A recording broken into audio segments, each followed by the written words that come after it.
नमस्कार दोस्तों, मेरा नाम है अतुल श्रीवास्तव और स्वागत है आपका नेक्सस जीएस की इस डिजिटल दुनिया में। तो आज फिर से आया हूं मैं यूपी स्पेशल लेके। आपने हमारे पुराने ऑडियोज सुने होंगे, अगर नहीं सुने हैं तो टाइप करिए नेक्सस करंट स्पेशल, आपको यूट्यूब पे मिल जाएगा। अगर हमारे फेसबुक पेज से नहीं जुड़े हैं तो नेक्सस जीएस एजुकेशन आप सर्च कर सकते हैं, आपको फेसबुक पे हमारा पेज मिल जाएगा। फिलहाल कुछ रिजल्ट्स आए हैं, अभी हाई कोर्ट रिव्यू ऑफिसर का रिजल्ट आया है जिसमें हमारे यहाँ से 2 फाइनल सिलेक्शन हो चुके हैं। कॉन्ग्रेचुलेशन उन दोनों लोगों को, सत्येंद्र कुमार जी और नुपुर आनंद जी को। 2 लोगों का फाइनल सिलेक्शन हुआ है, उसके साथ ही आपका लगातार फाइनल सिलेक्शन हो रहे हैं। तो अगर आपको हमारी क्लासेस करनी है तो टाइप करिए डेमो और हमारे व्हाट्सअप नंबर जो कि है 7080540001, इस नंबर पर व्हाट्सअप भेज दीजिए, आपको डेमो मिल जाएगा। फीस हमारी 1000 रुपये महीने है।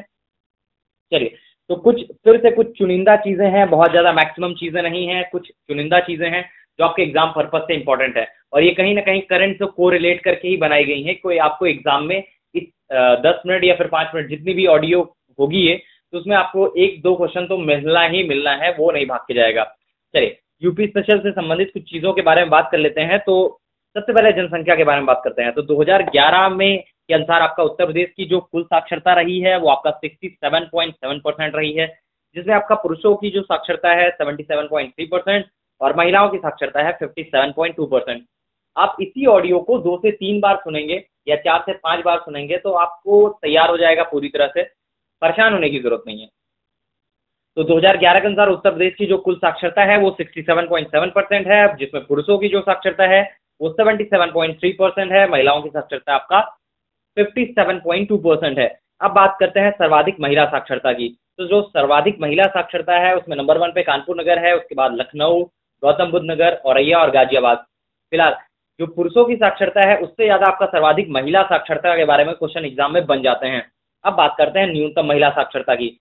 तो यहाँ पे नंबर 1 पे श्रावस्ती है, उसके बाद बलरामपुर, बहराइच, बदायूं और रामपुर, ये आपका न्यूनतम महिला साक्षरता है। उत्तर प्रदेश के लिंगानुपात की बात करते हैं तो 901 एंड 2 ये 912 ये उत्तर प्रदेश का लिंगानुपात है। 2001 में आपको याद होगा 898 थी, नहीं भी याद है तो अब पता चल गया आपको। तो उत्तर प्रदेश का जो लिंगानुपात है वो आपका 912 है। अब बात करते हैं शीर्ष लिंगानुपात वाले जिलों की। तो जौनपुर नगर, आजमगढ़, देवरिया, प्रतापगढ़ और सुल्तानपुर, ये आपका सीक्वेंस है।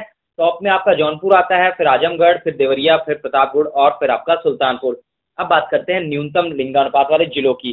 तो यहाँ पे आपका गौतम बुद्ध नगर नंबर 1 पे है, फिर आपका बागपत है, फिर आपका कानपुर नगर है, उसके बाद औरैया, फिर जालौन। तो ये आपका न्यूनतम लिंगानुपात वाले जिले हैं। अब बात करते हैं 0 से 6 आयु वर्ग का लिंगानुपात। ये आपका 902 है, 902, ये 0 से 6 आयु वर्ग का लिंगानुपात है। अब बात करते हैं सर्वाधिक शिशु लिंगानुपात की। बलरामपुर इसमें नंबर 1 पे है। अब बात करते हैं न्यूनतम शिशु लिंगानुपात की। तो बागपत इसमें नंबर 1 पे है। चलिए, और उत्तर प्रदेश की जो जनसंख्या है वो है 1998 1 2 3 4 1, ये न्यूमेरिक फॉर्म में है, आप बहुत इजीली इसको तैयार कर सकते हैं। 1998 1 2 3 4 1, ये एक शॉर्टकट है उत्तर प्रदेश की जनसंख्या का, जिसमें पुरुषों में 52.29%, महिलाओं की जो महिलाएं जो हैं वो आपको 47.71% है। अब बात करते हैं देश में सर्वाधिक जनसंख्या की। तो देश में जो सर्वाधिक जनसंख्या है वो उत्तर प्रदेश की ही है और क्षेत्रफल की दृष्टि से अगर बात की जाए तो राजस्थान, मध्य प्रदेश, महाराष्ट्र के बाद चौथे नंबर पे आपका उत्तर प्रदेश आ जाता है। अब बात करते हैं उत्तर प्रदेश की जनसंख्या। देखिए, उत्तर प्रदेश की जो जनसंख्या है वो भारत की जनसंख्या का करीब 16.5% है, 16.50%। अब विश्व स्तर पर जनसंख्या के मामले में बात करते हैं तो चीन, अमेरिका, इंडोनेशिया के बाद उत्तर प्रदेश आपका 5वें नंबर पे आता है। तो आप समझ सकते होंगे आप किस कंपटीशन में बैठे हुए हैं। अगर आप तैयारी अच्छे से नहीं करते हैं तो एग्जाम क्वालिफाई नहीं कर पाएंगे क्योंकि क्राउड बहुत ज्यादा है। चलिए, तो अब बात करते हैं सर्वाधिक आबादी वाले जिलों की। तो इलाहाबाद जो कि गढ़ है लोक सेवा आयोग का, तो इलाहाबाद नंबर 1 पे है, उसके बाद आपका मुरादाबाद है, गाजियाबाद है, आजमगढ़ है और लखनऊ। तो सर्वाधिक आबादी वाले जिलों में इलाहाबाद, मुरादाबाद, गाजियाबाद, आजमगढ़ और लखनऊ। अब बात करते हैं सबसे कम आबादी वाले जिलों की। यहाँ पे महोबा नंबर 1 पे है, फिर आपका चित्रकूट, फिर हमीरपुर, श्रावस्ती और ललितपुर, ये आपका सबसे कम आबादी वाले जिलों की संख्या है। अब बात करते हैं 2001 से लेकर 2011 के दौरान दशकीय वृद्धि दर की। तो ये आपका 20.22%, मतलब 20.22% आपका दशकीय वृद्धि दर रही है। उत्तर प्रदेश के जनघनत्व के बारे में बात कर लेते हैं। तो उत्तर प्रदेश का जो जनघनत्व है वो 829 है, 829। अब बात करते हैं दूसरे दूसरे टॉपिक्स पे आ जाते हैं। तो उत्तर प्रदेश में आपका नहरों की जो सर्वाधिक लंबाई है वो आपका रायबरेली में है। रायबरेली, सुल्तानपुर, प्रतापगढ़, ये आपका सीक्वेंस वाइज ऊपर से तीनों रैंक पे हैं। उत्तर प्रदेश में आपका जो नहरों की सर्वाधिक लंबाई है वो आपका रायबरेली जिले में है। संसदीय क्षेत्र है रायबरेली सोनिया गांधी जी का। रायबरेली, सुल्तानपुर और प्रतापगढ़। अब बात करते हैं निःशुल्क बोरिंग योजना की। तो जो निःशुल्क बोरिंग योजना है वो आपकी 1985 की है। अब बात करते हैं गोरखपुर राप्ती नदी, गोरखपुर के बारे में। तो गोरखपुर जो है वो आपका राप्ती नदी के तट पर है। आपके 21वें नंबर के जो मुख्यमंत्री साहब हैं आदित्य सिंह बिष्ट जी, मतलब योगी आदित्यनाथ साहब, तो ये आपका गोरखपुर के ही आपका संसदीय क्षेत्र उनका गोरखपुर ही है, लोकसभा सांसद हैं वहां से।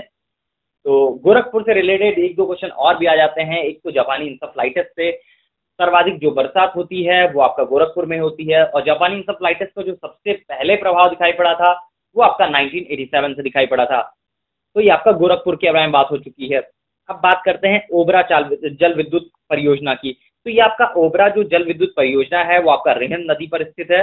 अब बात करते हैं नरौरा आणविक संयंत्र, ये आपका बुलंदशहर में अवस्थित है।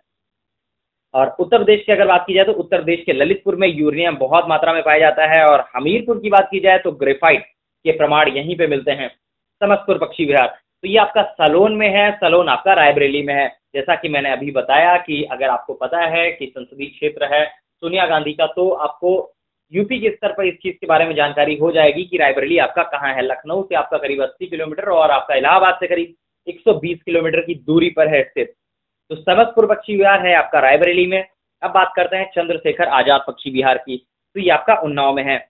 सुरहाताल पक्षी विहार, ये आप लोकनायक पक्षी विहार के नाम से आप इसको जान सकते हैं। तो दोनों ही नाम सेम है, सुरहाताल पक्षी विहार आ जाए या फिर आपका लोकनायक पक्षी विहार आ जाए। ये आपका बलिया जिले में है। अब बात करते हैं दुधवा राष्ट्रीय उद्यान की। तो प्रोजेक्ट टाइगर इसे 1987 में आच्छादित कर लिया था इसने। तो दुधवा राष्ट्रीय उद्यान को आपका प्रोजेक्ट टाइगर 1987 में आच्छादित कर लिया था। अब बात करते हैं उत्तर प्रदेश सरकार द्वारा स्थापित वन्य जीव संरक्षण केंद्र की। तो उत्तर प्रदेश द्वारा सरकार द्वारा स्थापित जो वन्य जीव संरक्षण केंद्र हैं वो आपका 24 हैं, 24। चलिए, फिलहाल यूपी स्पेशल में बहुत सारी और भी चीजें हैं, कुछ पे और चर्चा कर लेते हैं। जैसे उत्तर प्रदेश में आपका 10 लाखी नगर पूछा जाता है। तो उत्तर प्रदेश में जो 10 लाखी नगर है वो आपका 7 है। उत्तर प्रदेश में प्रथम वर्ग के नगर की बात करते हैं तो उत्तर प्रदेश में जो प्रथम वर्ग के नगर हैं वो आपका 64 हैं। देश में सर्वाधिक अनुसूचित जातियों की जनसंख्या वाला राज्य की अगर बात की जाए तो उत्तर प्रदेश। अगर परसेंटेज के हिसाब से बात की जाए तो पंजाब इसमें नंबर 1 पे है, और अगर सर्वाधिक अनुसूचित जाति संख्या की बात की जाए तो आपका उत्तर प्रदेश पहले नंबर पे है। अब बात करते हैं प्रदेश में सर्वाधिक एससी जनसंख्या वाले जिलों की। तो सीतापुर नंबर 1 पे है, उसके बाद आपका इलाहाबाद आता है, फिर हरदोई, फिर आपका आजमगढ़। नेक्स्ट पॉइंट है सर्वाधिक अनुसूचित जनजाति वाली जनसंख्या वाले जिले। तो इसमें नंबर 1 पे आपका सोनभद्र है, बलिया, देवरिया, कुशीनगर, ललितपुर। लेकिन नंबर 1 पे जो है वो आपको पता होना चाहिए सोनभद्र। चलिए, अब बात करते हैं यूपी में जो सर्वाधिक अधिकतम क्षेत्रफल वाला जनपद है तो वो आपका लखीमपुर खीरी है। उत्तर प्रदेश में अधिकतम क्षेत्रफल वाला जो जनपद है वो आपका लखीमपुर खीरी है। जनसंख्या दिवस अगर इसी में बीच में डाल दिया जाए तो कोई बेकार काम नहीं होगा। तो जनसंख्या दिवस है आपका 11 जुलाई को। अब बात करते हैं उत्तर प्रदेश में साक्षर जनसंख्या वृद्धि में। तो यह देश का तीसरा ऐसा राज्य है उत्तर प्रदेश में साक्षर जनसंख्या वृद्धि दर है 57.25%, और यह देश का तीसरा राज्य है। बात करते हैं कुल हवाई अड्डों की। तो उत्तर प्रदेश में कुल जो 7 हवाई अड्डे हैं उनमें आपका वाराणसी का इस समय बहुत ज्यादा ट्रेंड में चल रहा है। उसका रीजन ये है कि करंट में बहुत ज्यादा सिनेरियो चल रहा है। कोलंबो के लिए डायरेक्ट यहाँ से अब आपको वाराणसी से फ्लाइट मिल जाएगी, तो इस वजह से ये और ज्यादा चर्चा में आया है वाराणसी का। निर्माणाधीन अगर हवाई अड्डों की बात की जाए तो इलाहाबाद और गोरखपुर का नंबर आता है। अब बात करते हैं विश्व के सबसे लंबे प्लेटफॉर्म की। तो विश्व का जो सबसे लंबा प्लेटफॉर्म है वो आपका गोरखपुर में है। प्रदेश में अगर चकबंदी योजना की बात की जाए तो प्रदेश में जो चकबंदी योजना है वो आपका 1954 में है। चलिए, यूपी स्पेशल के लिए फिलहाल इतना ही, और फिर से मुलाकात होगी आप सभी से बहुत जल्द। और अगर आपको हमारी क्लासेस करनी है तो टाइप करिए डेमो और 7080540001 जो कि हमारा व्हाट्सअप नंबर है उस पर आप सेंड कर सकते हैं। फीस हमारी 1000 रुपये महीने है। चलिए, धन्यवाद।